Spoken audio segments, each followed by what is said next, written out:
दोस्तों नमस्कार, मैं हूं डॉक्टर प्रदीप प्रसन्न। आप भी प्रसन्न होंगे, ऐसी आशा ही नहीं पूर्ण विश्वास है। आप सबका स्वागत है मेरे चैनल हिंदी की बिंदी पर। तो आइए आज कुछ नया सीखते हैं नए टॉपिक के साथ।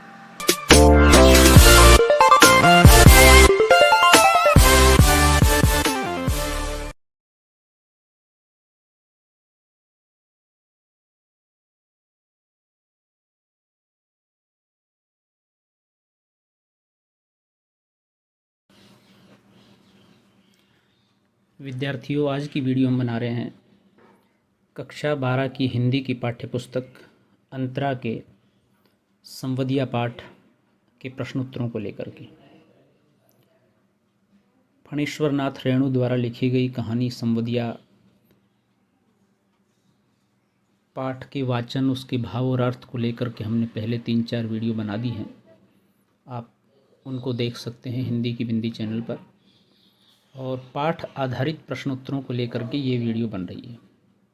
वीडियो प्रारंभ करें उससे पहले आप सबसे निवेदन है, यदि आपने हिंदी की बिंदी चैनल को अभी तक सब्सक्राइब नहीं किया है तो प्लीज़ उसे सब्सक्राइब जरूर कर लें, बेल आइकॉन को जरूर दबाएं ताकि कोई वीडियो आप मिस न कर पाएँ। आइए शुरू करते हैं आज की वीडियो। संवदिया पाठ के प्रश्नोत्तर। पहला प्रश्न है, संवदिया की क्या विशेषताएं हैं और गाँव वालों के मन में संवदिया की क्या अवधारणा है। उत्तर है, संवदिया की विशेषताएं इस प्रकार है। दिए गए संवाद को जैसे है वैसे ही बोलना पड़ता है। संवाद के साथ भावों को भी वैसे का वैसा बताना पड़ता है। संवाद को समय पर पहुंचाना एक संवदिया की विशेषताएं होती हैं। संवाद को भावनाओं में नहीं बहना चाहिए। संवदिया को उसे संवाद को भावनाओं से अलग रखना चाहिए। उसे मार्ग का ज्ञान होना चाहिए। संवाद को पहुंचाने में गोपनीयता बहुत आवश्यक है। गांव वालों के मन में अवधारणा है कि संवदिया एक कामचोर, निठल्ला और पेटू आदमी होता है। जिसके पास कोई काम नहीं होता वह संवदिया बन जाता है।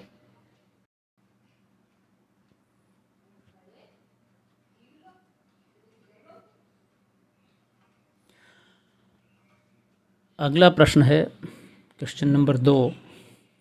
बड़ी हवेली से बुलावा आने पर हरगोविंद के मन में किस प्रकार की आशंका हुई। बड़ी हवेली से जब हरगोविंद को बुलावा आया तो उसके मन में आशंका हुई कि अवश्य कोई गुप्त संदेश ले जाना है। इस संदेश की खबर चांद, सूरज, पेड़ों तथा पक्षियों को भी नहीं लगनी चाहिए, क्योंकि विशेष संदेश है तो कोई को सूचना नहीं देनी, जिसको सूचना देनी उसी तक पहुंचनी चाहिए। बड़ी बहुरिया अपने मायके संदेश क्यों भेजना चाहती थी। उत्तर है, बड़ी बहुरिया के लिए मायके ही वह स्थान रह गया था जहां वह आश्रय की उम्मीद पा सकती थी। अतः वह अपने घर वालों को अपनी दशा बताने के लिए संदेश भेजना चाहती थी। उसका संदेश सुनकर वह चाहती थी कि मायके वाले उसे लेने आ जाएं, क्योंकि यहाँ वो बड़ी परेशान थी। हरगोविंद बड़ी हवेली में पहुंचकर अतीत की किन स्मृतियों में खो जाता है। प्रश्न नंबर 4 का उत्तर है, हरगोविंद ने जब बड़ी हवेली में कदम रखा तो उसे बीते समय में हवेली के ठाठ बाट की याद हो आई। बड़े भैया के रहते हुए इस हवेली की शान ही अलग थी। घर में नौकर नौकरानियां, लोगों और मजदूरों की भीड़ हर समय रहा करती थी। बड़ी बहुरिया मेहंदी लगे हाथों से ही कई नाइन परिवारों की जिम्मेदारियां उठाया करती थी। अब वह दिन नहीं रहे। हवेली नाम की बड़ी हवेली रह गई और यहाँ की बड़ी बहुरिया के हालात अब नौकरानियों जैसे हो गए, उनसे बदतर हो गए। संवाद कहते वक्त बड़ी बहुरिया की आंखें क्यों छलछलाई। संवाद कहते वक्त बड़ी बहुरिया का दुख आंखों के जरिए बाहर आ गया। संवदिया के आगे उन्हें अपनी दशा व्यक्त करनी पड़ी। अभी तक उन्होंने अपनी दशा को सबसे छुपाया हुआ था, लेकिन अब संवदिया उनकी दशा को जानता था। अपनी करुण दशा का वर्णन करते हुए उनकी आंखें छलछलाई।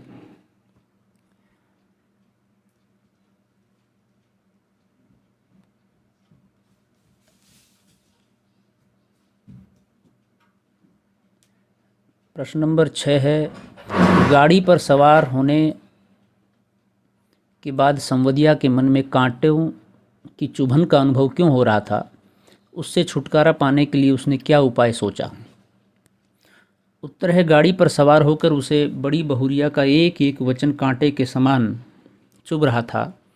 आज तक वह जितने भी संवाद लेकर गया था वे ऐसे नहीं थे। इसमें एक बेचारी बेटी अपनी माँ से सहायता के लिए पुकार रही थी। उसकी मार्मिक दशा का वर्णन उसके एक एक वचन से होता था। उसके वचन संवदिया को दुखी कर रहे थे। उसने उनसे छुटकारा पाने के लिए पुराने संदेशों को याद करने की कोशिश की। साथ ही उसने एक पुराना संवदिया गीत भी याद किया कि वो भी क्या समय था जब इस तरह की स्थितियाँ थी। प्रश्न नंबर 7 है, बड़ी बहुरिया का संवाद हरगोविंद क्यों नहीं सुना सका? उत्तर है, बड़ी बहुरिया उस गांव की लक्ष्मी थी। अपने गांव की लक्ष्मी की दशा दूसरे गांव में जाकर सुनाना उसे अपमान लगा।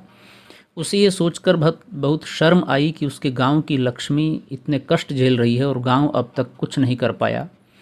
उनके रहते हुए उनके गांव की लक्ष्मी किसी और गांव से सहायता मांगे, यह तो गांव वालों के लिए डूब मरने वाली बात है। अतः वह बड़ी बहुरिया का संवाद सुना नहीं सका। यानी कि अपनी जिम्मेदारी का एहसास उसे हुआ, ग्रामीण परिवेश की जिम्मेदारी का एहसास उसे हुआ। संवदिया डटकर खाता है और अफर कर सोता है, इसे क्या आशय है? इसका यह अर्थ है कि संवदिया जिनका संवाद लेकर जाता है, जिसको संवाद देता है, उस घर में बहुत आवभगत उसकी होती है, सम्मान होता है। अतः वह घरों में मज़े से खाता है और यात्रा की थकान उतारने के लिए आराम से सोता है। यही उसका कार्य है।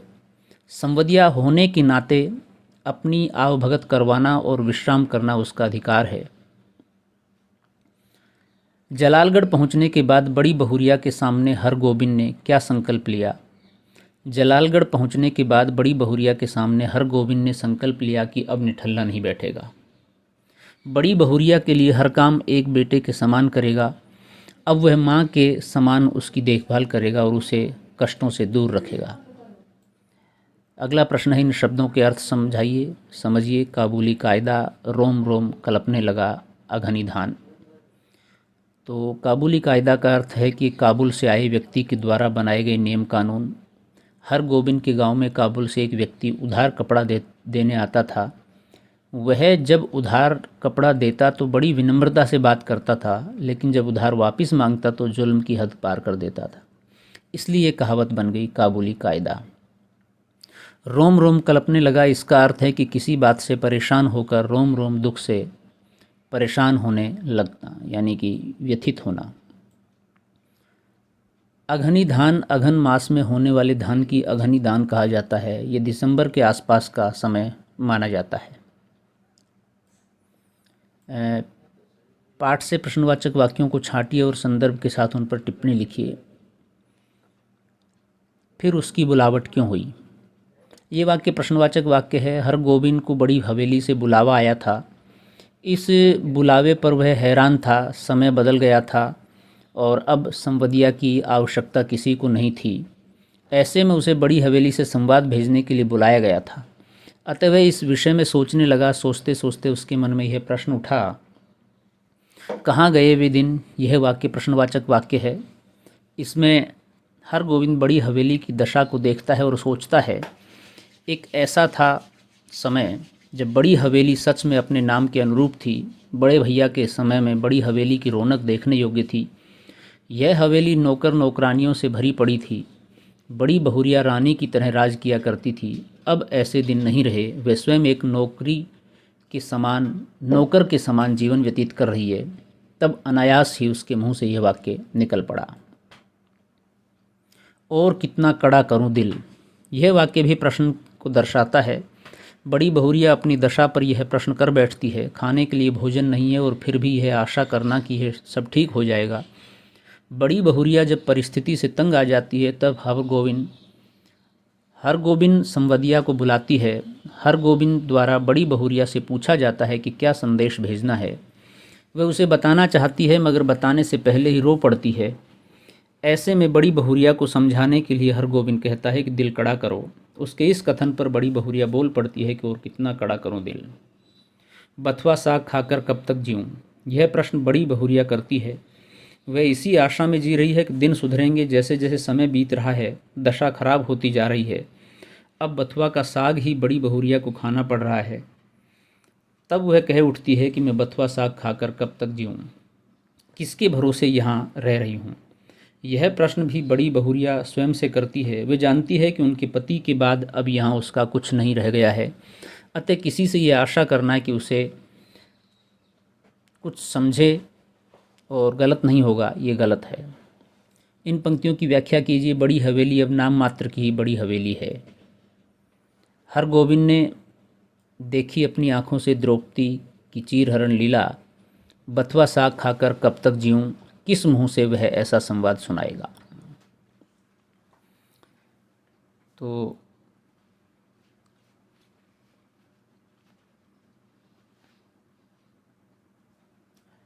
दोस्तों, इस प्रश्न का उत्तर हम अगले वीडियो में लेंगे, क्योंकि वीडियो बहुत लंबा हो जाएगा, इसलिए यहीं तक स्टॉप करते हैं। लगातार आप दूसरा वीडियो देख लीजिए ताकि सभी प्रश्नों के उत्तर आपको मिल सकें। वीडियो आपने यहाँ तक देखा उसके लिए धन्यवाद। यदि अच्छा लगा हो तो लाइक कीजिए, शेयर कीजिए, कमेंट्स कीजिए और चैनल को सब्सक्राइब करना न भूलें। आपके मन में कोई सवाल है, कोई जिज्ञासा है, कोई प्रश्न है तो आप पूछ सकते हैं, हम उसका समाधान करने की कोशिश करेंगे। नेक्स्ट वीडियो में हम नेक्स्ट टॉपिक के साथ फिर मिलते हैं। तब तक के लिए शुक्रिया, नमस्कार।